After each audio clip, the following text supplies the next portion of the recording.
देखो बेटा, आज का टॉपिक है रियल नंबर। सबसे पहले जो बेसिक पार्ट है, रियल नंबर क्या होता है। All those number which represent on the number line, वो सारे नंबर जिन्हें कि नंबर लाइन पर रिप्रेजेंट कर पा रहे हैं वो सब क्या हैं, रियल नंबर हैं। ठीक है, रियल नंबर को अगर हम टू पार्ट में डिवाइड कर सकते हैं, रैशनल और इरेशनल।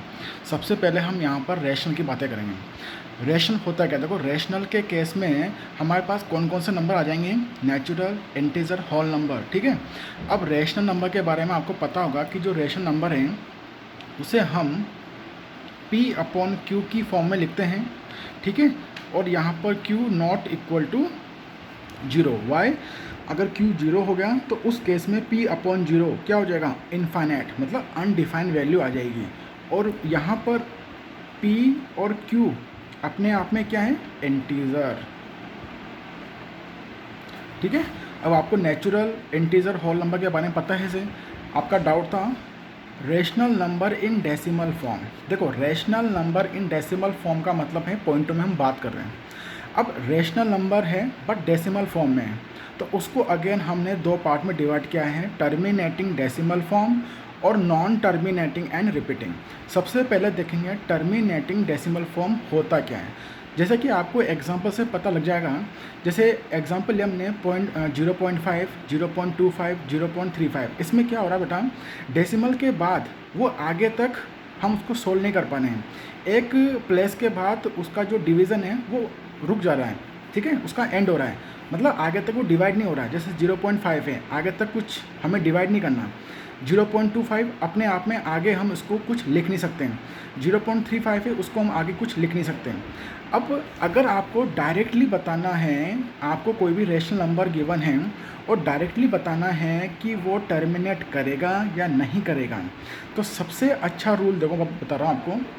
सबसे पहले जो रेशनल नंबर गिवन है उसमें जो डिनोमिनेटर है, डिनोमिनेटर का मतलब होता है हर। अगर हर में 2 की पावर m या फिर 5 की पावर n या फिर दोनों का कॉम्बिनेशन 2 की पावर m इंटू 5 की पावर n दिख जाए। अब यहाँ पर m और n क्या है, अपने आप में एक तरह से पॉजिटिव, सॉरी यहाँ पर नेचुरल नंबर है। ठीक है, m और n क्या है यहाँ पर, नेचुरल नंबर। अगर डिनोमिनेटर में अगर तीनों फॉर्म में से कोई भी एक फॉर्म दिख जाए तो वो टर्मिनेट करेगा, और इसके अलावा कुछ और दिख जाए आपको तो वो किस पार्ट में शिफ्ट हो जाएगा, नॉन टर्मिनेटिंग एंड रिपीटिंग। देखो टर्मिनेट का मतलब होता है वो उसका डिवीज़न रुक गया है, आगे तक हम उसको डिवाइड नहीं कर सकते हैं।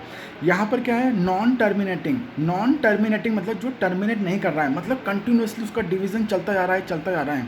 एंड रिपीटिंग, रिपीटिंग का मतलब क्या है, बार बार एक ही चीज़ का बार बार आना, दैट इज़ रिपीटेशन। देखो एग्जाम्पल लेते हैं 0.3333, है ना, ये आगे तक इन्फानाइट टाइम्स तक ही चलता जाएगा, तो इसको हम शॉर्ट में क्या लिख सकते हैं, 0.3 बार। ठीक है, सेकेंड देखो 1.666 dash dash dash and so on, तो इसको हम लिख सकते हैं 1.6 बार। ठीक है, तो यहाँ तक आपका कन्फ्यूज़न था जो क्लियर हो गया होगा। ठीक है, जैसे मैं आपको कुछ एग्जांपल देता हूँ। जैसे मैंने लिखा यहाँ पर 125 upon 2 raise to power 2 into 5 raise to power 3। ठीक है, अब क्वेश्चन ये है कि मुझे बताना है कि ये टर्मिनेट करेगा या नहीं करेगा। सबसे पहले जब भी क्वेश्चन गिवन होगा उसको सबसे पहले सोल्व करो कि वो किसी नंबर से डिवाइड हो रहा है क्या। देखो 125 अपने आप में क्या है, 5 रेस्ट टू द पावर 3, तो इस वैल्यू से तो यह वैल्यू कैंसिल होगी, तो मुझे क्या मिला यहाँ से, 1/2²। हमने बात करी थी आपको केवल हर में क्या लिखा है वो देखना है। देखो हर में क्या लिखा है, 2 रेस्ट टू पावर 2, और देखो इसमें से ये फॉर्म मैच हो रहा है ना, तो वो किस फॉर्म में जाएगा, टर्मिनेटिंग की फॉर्म में जाएगा। इसका मतलब ये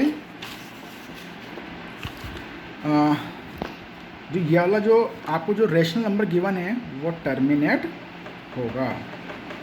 ठीक है, सेकंड एग्जांपल देखो, यहाँ से लिख लेते हैं अपन 1000 अपॉन 1000 लिख लेते हैं 3 स्क्वायर 2 स्क्वायर इंटू 5 स्क्वायर। ठीक है, अब ये बताना है कि ये टर्मिनेट करेगा या नहीं करेगा।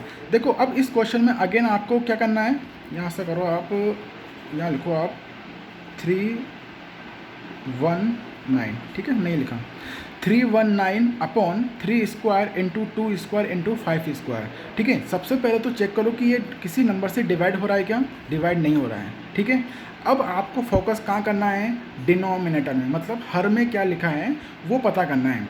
देखो अगर यहाँ पर 3 स्क्वायर नहीं होता तो हमारे पास हर में क्या लिखा है बेटा, हर में क्या लिखा है 2 स्क्वायर इंटू 5 स्क्वायर। ठीक है, अगर 3 स्क्वायर नहीं लिखा होता तो देखो मैंने जो आपको 3 फॉर्म लिखाई थी, या तो 2 रेज़ टू पावर m या 5 रेज़ टू पावर n या फिर दोनों का मल्टीप्लिकेशन, तीनों में से कोई सी भी एक फॉर्म दिख जाए तो वो टर्मिनेट करेगा। बट प्रॉब्लम कहाँ क्रिएट हो गई, ये तो था सही बट इसके साथ में भी क्या आ गया 3 स्क्वायर, जबकि हमने बोला है कि तीनों फॉर्म में से कोई एक फॉर्म होना चाहिए। तो फॉर्म तो है बट उसके अलावा कोई अदर नंबर भी यहाँ पर प्रेजेंट है, इसलिए वो किस वाली फॉर्म में जाएगा, नॉन टर्मिनेटिंग एंड रिपीटिंग। ठीक है, इसको आगे सोल्व करने की ज़रूरत नहीं है आपको, आप डायरेक्टली बता सकते हो कि वो टर्मिनेट करेगा या नहीं करेगा। देखो जैसे कि आपका इसमें एक क्वेश्चन आया था, क्वेश्चन था विच टर्मिनेटिंग डेसिमल, क्वेश्चन नंबर 45। ठीक है, तो इसमें देखो आपके पास कौन कौन से ऑप्शन थे। क्वेश्चन नंबर 44, पहला ऑप्शन है 11 अपॉन, ठीक है, ठीक है, बी ऑप्शन है 11 अपॉन 21,000 और सी ऑप्शन है 343 upon 2 cube into 5 raise to power 7 into 7 cube. ठीक है, ठीक है, हमें यहाँ बताना है 44 क्वेश्चन जो आपका पेपर में जो क्वेश्चन आया था उसमें बताना है कि ये टर्मिनेट, इसमें से कौन सा टर्मिनेट करेगा। ठीक है, तो वो कौन सा पूछ रहा है, फर्स्ट वाला पार्ट है ना। तो हमने क्या बताया कि हमें क्या करना है, डिनोमिनेटर में चेक करना है। तो डिनोमिनेटर में अगर मैं चेक कर, पहला ऑप्शन चेक करें हम ए, तो इसको लिख सकते हैं 11 upon 7 into 10 raise to the power 3। ठीक है, तो इसको आगे लिख सकते हैं 7 इंटू, अब इस 10 को मैं लिख सकता हूँ 5 into 2 raise to the power 3। अब देखो ये पावर 5 के ऊपर भी जाएगी और ये पावर 2 के ऊपर भी जाएगी, तो यहाँ से हम क्या लिख सकते हैं 11 upon 7 into 5 cube into 2 square. ठीक है, अगेन सेम फंडा मैं यहाँ पर अप्लाई कर रहा हूँ। अगर यहाँ पर 7 नहीं होता तो यहाँ पर हमारे पास जो थर्ड फॉर्म है वो प्रेजेंट है, तो उस केस में यहाँ टर्मिनेट करता, बट यहाँ पर प्रॉब्लम क्रिएट किसने कर दी, 7 ने, इसलिए ये किस में आएगा, इसलिए ये टर्मिनेट नहीं करेगा, टर्मिनेट नहीं करेगा।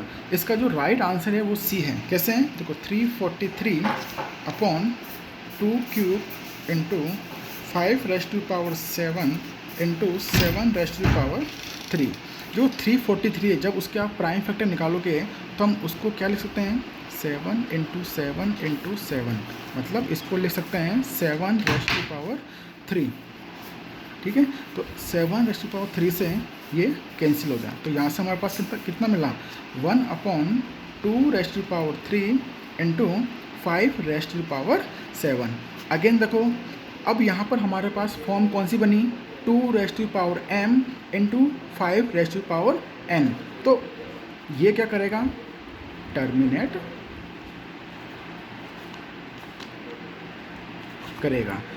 ठीक है, इसके न्यूमरेटर या अंश में क्या लिखा है उससे हमें मतलब नहीं, हमें तो केवल डिनोमिनेटर पे फोकस करना है। और जो 3 फॉर्म मैंने लिखाई है, कौन सी फॉर्म लिखाई बेटा, 3 फॉर्म, ये वाली देखो, 2 raise to power m, 5 raise to power n और दोनों का मल्टीप्लिकेशन, तीनों में से कोई सी भी फॉर्म दिख जाए तो टर्मिनेट करेगा, और इन तीनों फॉर्म के साथ कोई अदर नंबर आपको दिख जाए तो वो टर्मिनेट नहीं करेगा, वो किस फॉर्म में आ जाएगा, non terminating and repeating. Okay.